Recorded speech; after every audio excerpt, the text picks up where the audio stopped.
Sudah saatnya untuk diungkap Tiongkok di mata Tuhan dalam rahasia Tao di Alkitab. Apakah masalah terbesar dalam hidup seseorang? Atau lebih tepatnya setiap orang? Saya pikir kita semua akan sepakat adalah kematian. Setiap manusia begitu dilahirkan, disadari atau tidak, suka atau tidak, rela atau tidak, sedang berada di atas travelator menuju kepada kematian.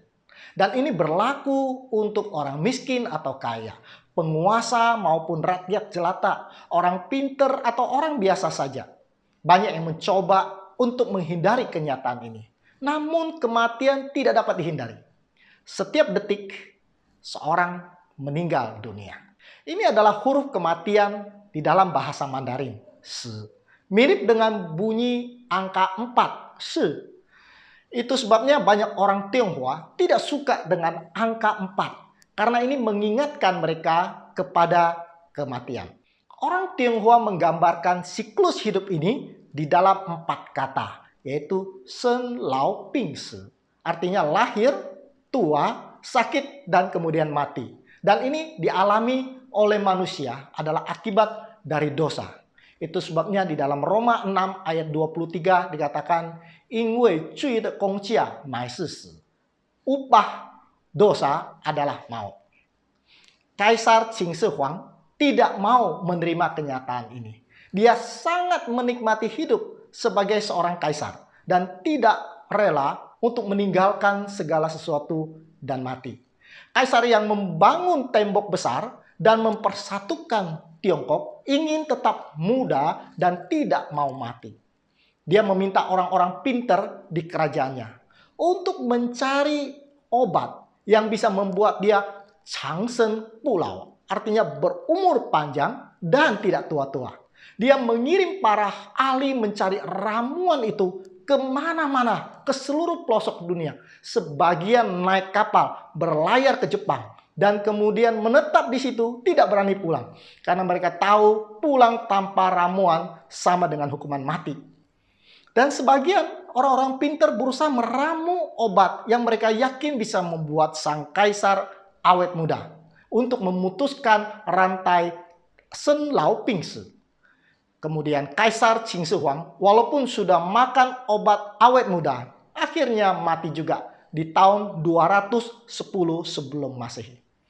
Tragisnya dia mati karena keracunan merkuri yang berasal dari obat awet muda yang dimakannya.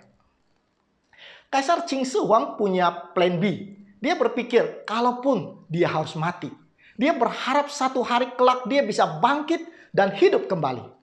Karena itu dia membangun kuburan yang sangat fantastik, kuburan yang sangat besar dan dikerjakan oleh 700.000 orang. Dan konon mereka dibunuh untuk menutupi rahasia lokasi di mana kuburannya berada. Saat sang kaisar mati, istri-istrinya ikut dikubur hidup-hidup untuk menemani sang kaisar di alam baka agar dia tidak kesepian. Dia juga membuat tentara dari tanah liat yang dikenal dengan terakota sebagai tentara kerajaannya di alam baka. Setelah semua usaha yang dilakukannya, pertanyaannya adalah, di manakah Kaisar Qin Shi Huang berada sekarang ini? Pertanyaan terbesar sepanjang masa, kemanakah manusia setelah meninggal? Murid-murid Kongfucu melemparkan pertanyaan yang sama kepada gurunya.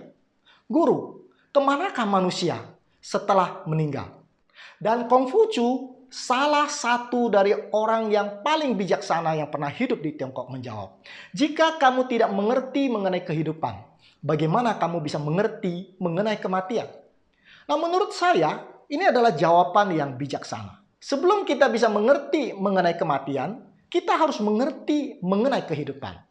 Misalnya, bertanya, dari mana datangnya kehidupan? Para ilmuwan menyodorkan teori evolusi sebagai jawaban. Sejak Darwin menulis buku On the Origin of Species di tahun 1859, muncul istilah-istilah seperti natural selection, survival of the fittest, yang intinya mengatakan bahwa manusia ada melalui sebuah proses alam selama miliaran tahun. Dari sederhana melalui proses seleksi alam menjadi kompleks seperti kita yang hidup saat ini. Nah, teori kedua adalah teori penciptaan dari Alkitab yang mengatakan bahwa seluruh alam semesta termasuk manusia diciptakan oleh Tuhan dalam 6 hari dengan cara berfirman. Kejadian 1 ayat 1 dikatakan, pada mulanya Allah menciptakan langit dan bumi. Kemudian di Kejadian 2 ayat 7 dikatakan, ketika itulah Tuhan Allah membentuk manusia dari debu tanah dan menghembuskan nafas hidup ke dalam hidungnya. Demikianlah manusia itu menjadi makhluk yang hidup. Tulisan Mandarin mencipta Chao sudah kita pelajari dari episode-episode sebelumnya. Jadi mana yang benar? Evolusikah atau penciptaan? Yang manapun saudara pilih, saudara perlu iman. Saudara tinggal memilih mau beriman kepada para ilmuwan atau beriman kepada Allah pencipta yang disebutkan dalam Alkitab. Rumus penciptaan manusia menurut Alkitab itu sangat sederhana sekali. Debu tanah ditambah dengan nafas hidup, Qi, menjadi makhluk hidup. Anda tahu berapa harga bahan baku membuat seorang manusia? Di dalam tubuh kita ini ada lemak yang jumlahnya dapat membuat 7 batang sabun. Lalu ada karbon yang bisa membuat kira-kira 9.000 kepala pensil. Ada fosfor yang bisa membuat 2.000 kepala korek api. Ada natrium atau garam yang kira-kira jumlahnya 1 bungkus. Dan kemudian kapur yang cukup untuk mengapur 1 kandang ayam. Lalu ada belerang yang cukup untuk membersihkan kutu seekor anjing. Lalu ada besi yang kira-kira bisa menjadi 1 batang paku. Dan terdiri dari 40 liter air. Nah, kira-kira berapa harga bahan mentah manusia? Tentu tidak lebih dari 100.000 rupiah. Murah sekali. Karena semua unsur itu bisa didapat dari tanah. Jadi apa yang membuat manusia menjadi mahal? Adalah Qi, nafas hidup dari Tuhan. Jadi Qi lah yang membuat seorang manusia bisa bangun tidur, bernafas, melakukan aktivitas, berpikir, membuat keputusan. Qi bagaikan baterai dari sebuah HP. Karena bagaimanapun canggihnya sebuah HP, kalau dia sudah lowbat, dia tidak bisa berfungsi. Tanpa Qi, nafas hidup dari Tuhan, tidak ada kehidupan. Menarik, orang Tionghoa sangat memperhatikan Qi yang dianggap sebagai life energy atau energi dari kehidupan. Jadi sangat cocok dengan Kejadian 2 ayat 7. Seorang dokter bernama Dr. Chang Xiang Wang, dia adalah seorang dokter dari Tiongkok yang menuliskan perbedaan ilmu kedokteran timur dan ilmu kedokteran barat. Dia katakan bahwa kedokteran barat termasuk Indonesia mengobati pasien berdasarkan gejala. Sementara ilmu kedokteran timur mendiagnosa Qi dari pasien secara keseluruhan. Itu sebabnya ilmu kedokteran timur itu memberikan pengobatan seperti ramuan herbal, nutrisi, olahraga tubuh dan mental, lalu ada pijat. Sementara kedokteran barat lebih fokus ke obat farmasi, terapi fisik, operasi atau konsultasi psikologi. Dan kelihatannya yang satu fokus pada tanahnya, yang satu fokus pada Qi-nya. Dan menurut Dr. Wang, jika kedua metode itu digabung, akan menghasilkan ilmu kedokteran yang holistik. Baik, mengapa harus terjadi kematian? Dijelaskan dalam Kejadian 2 ayat 17 yang berbunyi, tetapi pohon pengetahuan tentang yang baik dan yang jahat itu, janganlah kau makan buahnya. Sebab pada hari engkau memakannya, pastilah engkau mati. Adam dan Hawa, manusia yang pertama, melanggar perintah Allah. Dan penyakit dan kematian menjadi siklus di dalam hidup manusia. Alkitab menuliskan bahwa Adam yang harusnya diciptakan untuk hidup selama-lamanya akhirnya meninggal pada usia 930 tahun dan dia mati. Lalu ada apa di balik kematian? Apakah manusia memiliki roh? Kemanakah roh manusia pada saat dia mati? Apakah roh itu kekal? Itu tentu pertanyaan-pertanyaan yang kita tanyakan mengenai kematian. Teori reinkarnasi dari agama Hindu dan agama Buddha yang dimana kedua-duanya berasal dari India mengatakan bahwa roh itu kekal. Dan saat seseorang mati, dia akan mengalami reinkarnasi hidup lagi dengan tubuh yang berbeda. Jadi tubuh bagaikan baju bagi roh yang bisa berganti setiap kali inkarnasi terjadi.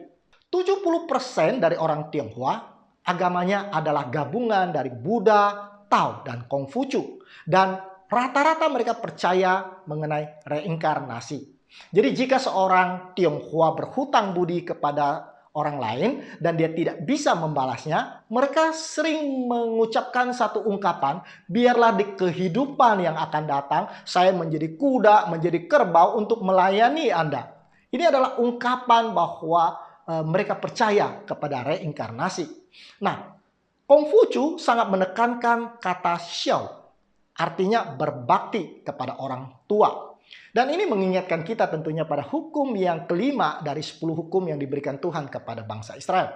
Sehingga orang Tionghoa umumnya sangat menghormati orang tuanya, tidak saja selama mereka hidup, bahkan setelah kematiannya. Dan orang Tionghoa percaya bahwa ada masa rehat dari seseorang yang meninggal sebelum berinkarnasi. Dan itulah masa arwah itu gentayangan dan harus dipastikan berada dalam keadaan nyaman di alam baka.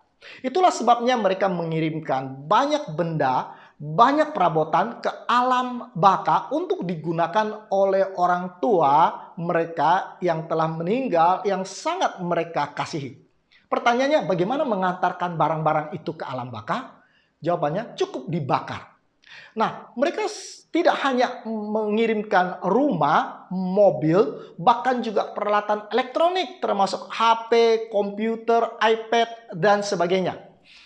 Masa kecil saya belum Kristen, setiap tahun selalu ada upacara sembahyang untuk orang tua, untuk kakek dan nenek saya yang sudah meninggal. Maka disediakanlah semua makanan kesukaan mereka waktu mereka ketika mereka masih hidup, termasuk dalamnya rokok. Waktu itu saya sempat protes karena papa saya meninggal stroke akibat merokok. Mama saya mengatakan kan sudah meninggal. Lalu saya pikir benar juga, karena rokok hanya bisa membunuh orang yang masih hidup. Jadi kita yang masih hidup jangan merokok.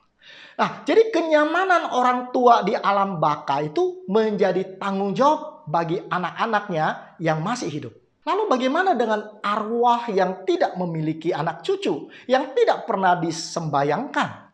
Maka di setiap pertengahan bulan 7 akan ada sembayang khusus untuk mempersembahkan uang dan makanan bagi mereka yang dianggap arwah terlantar dan arwah yang kelaparan. So mereka tidak mengganggu orang yang masih hidup.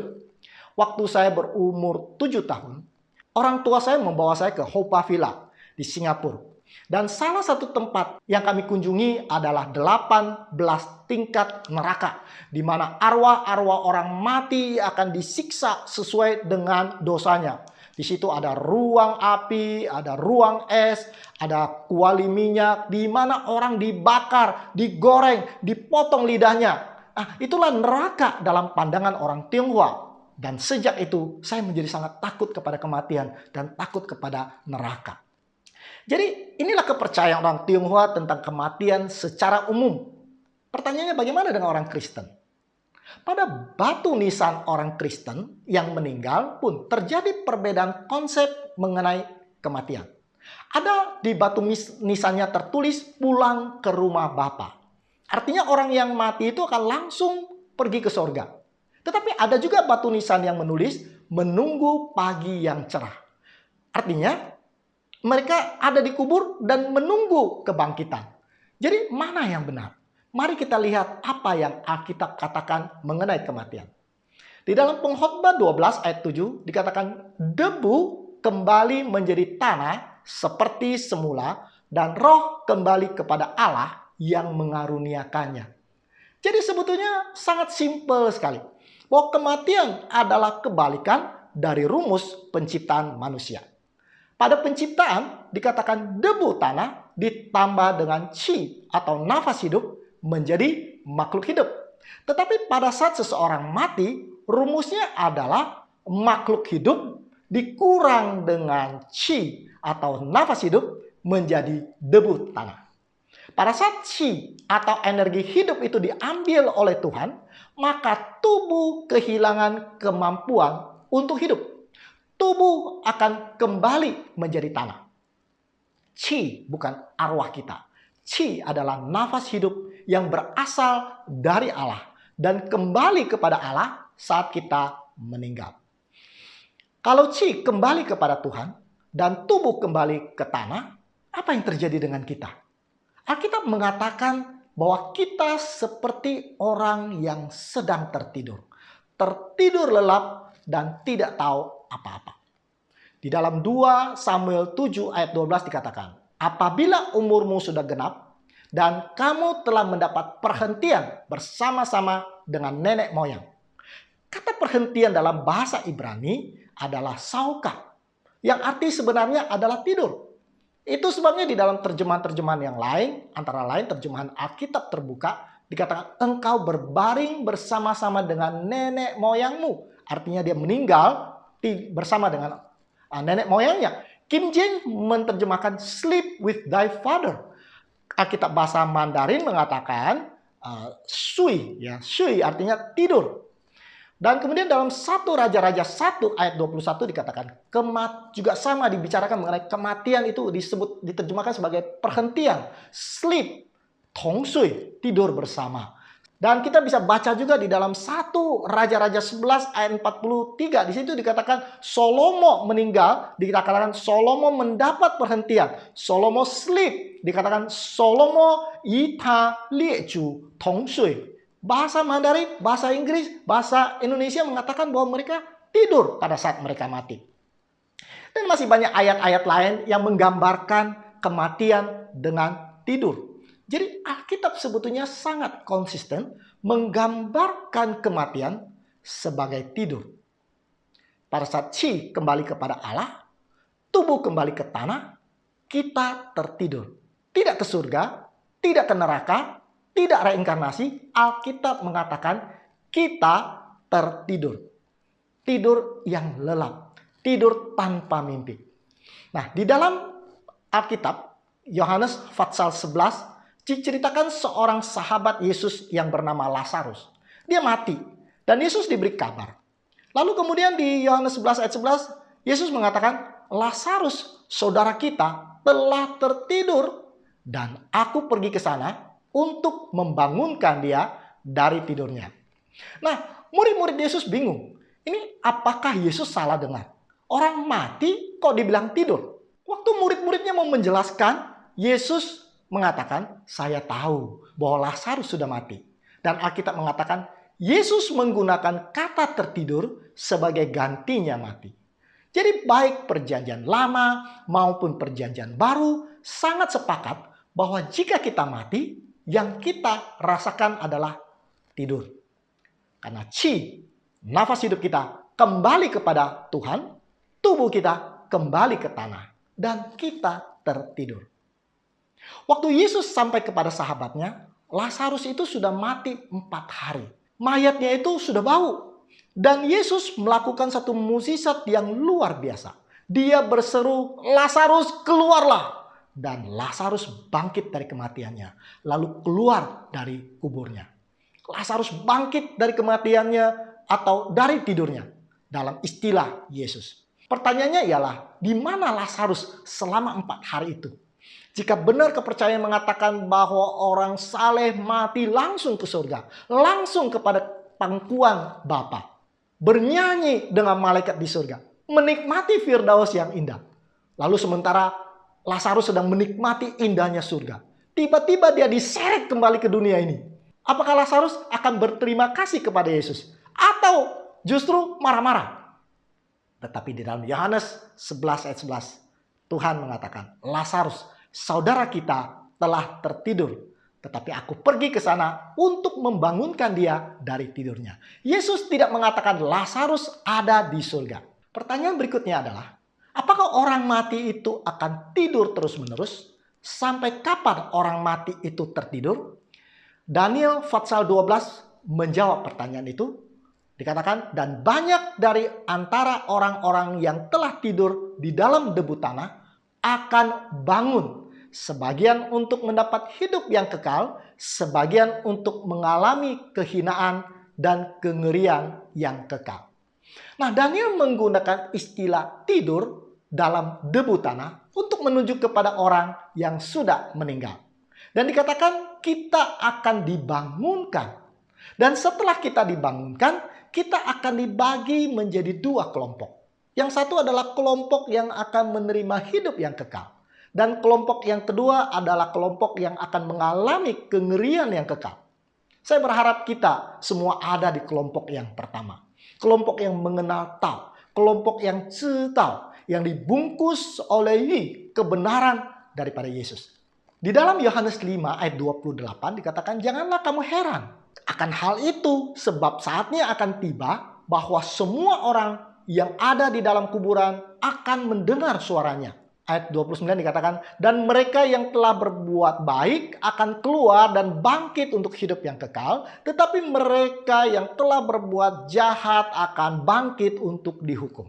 Jangan heran, jangan kaget, jangan terkejut, kata Alkitab, bahwa satu hari nanti semua orang yang ada di kuburan akan mendengar suara Tau atau firman atau Yesus Kristus. Dan seperti Lazarus yang mendengar suara Yesus berkata, keluarlah, dan Lazarus bangun dari tidurnya dan bangkit dari kuburnya. Demikian juga satu hari kelak kita yang diistirahatkan akan mendengar suara Tuhan memanggil nama kita. Lalu Tuhan akan berseru, keluarlah, dan kita akan bangun dari tidur kita. Kita akan bangkit dari kubur. Inilah hari yang kita nantikan. Dan kembali Alkitab menuliskan ada dua kelompok. Yaitu kelompok yang bangkit untuk hidup kekal dan yang bangkit untuk dihukum. Jadi Alkitab sungguh luar biasa konsisten di dalam perkabarannya. Dan kapan ini akan terjadi? Ini akan terjadi pada saat Yesus datang kembali ke dunia ini. Kita tidak tahu kapan, tapi dia pasti akan datang. Alkitab memberikan gambaran yang luar biasa mengenai kedatangan Yesus yang kedua kali di dalam 1 Tesalonika 4 ayat 16. Dikatakan, sebab pada waktu tanda diberi, yaitu pada waktu penghulu malaikat berseru dan sangkakala Allah berbunyi, maka Tuhan sendiri akan turun dari surga, dan mereka yang mati di dalam Kristus akan terlebih dahulu bangkit. Sesudah itu kita yang hidup, yang masih tinggal, akan diangkat bersama-sama dengan mereka di dalam awan menyongsong Tuhan di angkasa. Demikianlah kita akan selama-lamanya bersama-sama dengan Tuhan. Jadi ada 7 peristiwa yang akan terjadi pada saat Yesus datang kembali menurut ayat ini. Peristiwa yang pertama adalah bahwa kita semua yang masih hidup atau yang sudah meninggal dan ada di kubur seperti Lazarus akan mendengar suara malaikat berseru. Saya tidak tahu apa yang diserukan. Yang jelas suaranya akan sangat nyaring dan terdengar sampai ke seluruh pelosok dunia. Dan kemudian peristiwa yang kedua diceritakan dalam ayat itu adalah bunyi sangkakala Allah. Bersaut-sautan dengan seruan dari malaikat. Kemudian peristiwa yang ketiga adalah Tau, firman, domba Allah, Yesus Kristus akan turun dari sorga. Bersama dengan seluruh malaikat surga. Lalu disusul dengan peristiwa yang keempat. Yaitu mereka yang mati dalam Tau. Mereka yang Tau. Mereka yang percaya kepada Kristus akan dibangkitkan terlebih dahulu. Kita akan dibangunkan dari tidur panjang kita. Dan kita akan dibangkitkan dari kubur seperti Lazarus. Peristiwa yang kelima menceritakan bahwa orang yang baru dibangkitkan dari kubur akan berkumpul bersama dengan orang-orang kudus yang masih hidup pada saat Yesus datang yang kedua kali. Lalu kemudian peristiwa yang keenam, kita semua akan diangkat ke atas bertemu dengan Yesus di angkasa. Dan peristiwa yang ketujuh, kita akan hidup bersama-sama dengan Tuhan di surga untuk selama-lamanya. Inilah kita kembali bersama dengan Tuhan kita di surga. Saudara suka dengan rahasia? Saya mau ceritakan satu rahasia yang membahagiakan. Di dalam 1 Korintus 15 ayat yang ke-51 berbunyi, sesungguhnya aku menyatakan kepadamu satu rahasia. Kita tidak akan mati semuanya, tetapi kita semuanya akan diubah. Ayat 52 dikatakan dalam sekejap mata, pada waktu bunyi nafiri yang terakhir. Sebab nafiri akan berbunyi dan orang-orang mati akan dibangkitkan dalam keadaan yang tidak dapat binasa. Dan kita semua akan diubah. Apa rahasianya? Kita akan ubahkan dari yang bisa mati menjadi tidak bisa mati. Dari yang fana menjadi yang kekal. Jadi bagi kita yang masih pakai kacamata minus atau kacamata plus atau dua-duanya seperti saya, kita akan buang kacamata kita. Kita tidak perlu lagi pakai kacamata oleh karena mata kita akan dipulihkan. Yang stroke, yang sudah tidak bisa berjalan, kita akan buang kursi roda oleh karena Tuhan akan pulihkan kaki Anda. Saya punya teman yang buta dan saat itu Tuhan akan celikkan matanya. Yang keriput akan jadi mulus lagi. Rambut Anda akan hitam kembali. Kita akan menjadi muda kembali. Karena Tuhan mengatakan kita akan diubahkan. Dan inilah rahasia yang memberikan kepada kita pengharapan. Ini adalah kabar baik. Bahwa kematian bukan sesuatu yang mengerikan. Kematian adalah tidur sementara. Menunggu Tuhan datang. Membangunkan kita. Ini adalah kabar sukacita. Ini adalah kabar baik yang sangat luar biasa. Kita tidak perlu takut dengan kematian. Kalau saudara sudah mengenal Tau. Kalau saudara sudah tahu. Itu sebabnya Rasul Paulus di dalam 1 Tesalonika 4 ayat 13 mengatakan, selanjutnya kami tidak mau saudara-saudara bahwa saudara tidak mengetahui tentang mereka yang meninggal. Supaya kamu jangan berduka cita seperti orang-orang lain yang tidak mempunyai pengharapan. Kita tentu boleh sedih jika ada yang meninggal. Karena kita akan berpisah.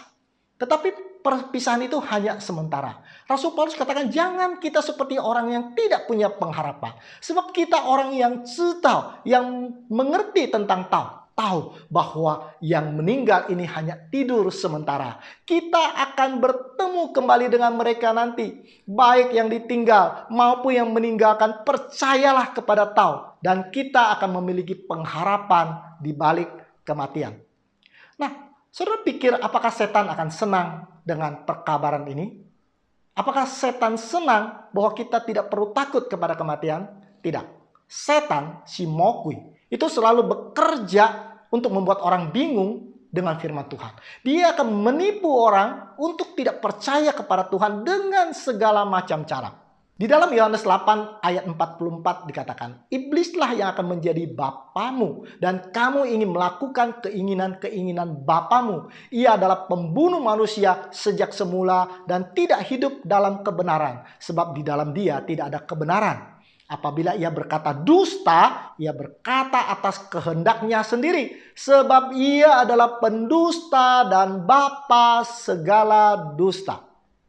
Jadi setan adalah pendusta dan bapa segala dusta. Tuhan katakan kalau kamu makan buah itu, kamu akan mati. Setan mengatakan mati? Enggak lah, Tuhan hanya bercanda, kamu tidak akan mati kok. Alkitab mengatakan orang mati itu tidur. Setan mengatakan tidur? Enggak lah, justru roh kamu akan melayang-layang. Roh kamu akan ke surga. Kamu bisa bertemu lagi dengan keluargamu yang masih hidup. Jangan terlalu serius membaca Alkitab. Tidak semua yang kamu baca itu benar. Jangan jadi orang yang fanatik. Percayalah pada saya. Dan Hawa percaya kepada perkataan setan. Dan manusia jatuh ke dalam dosa.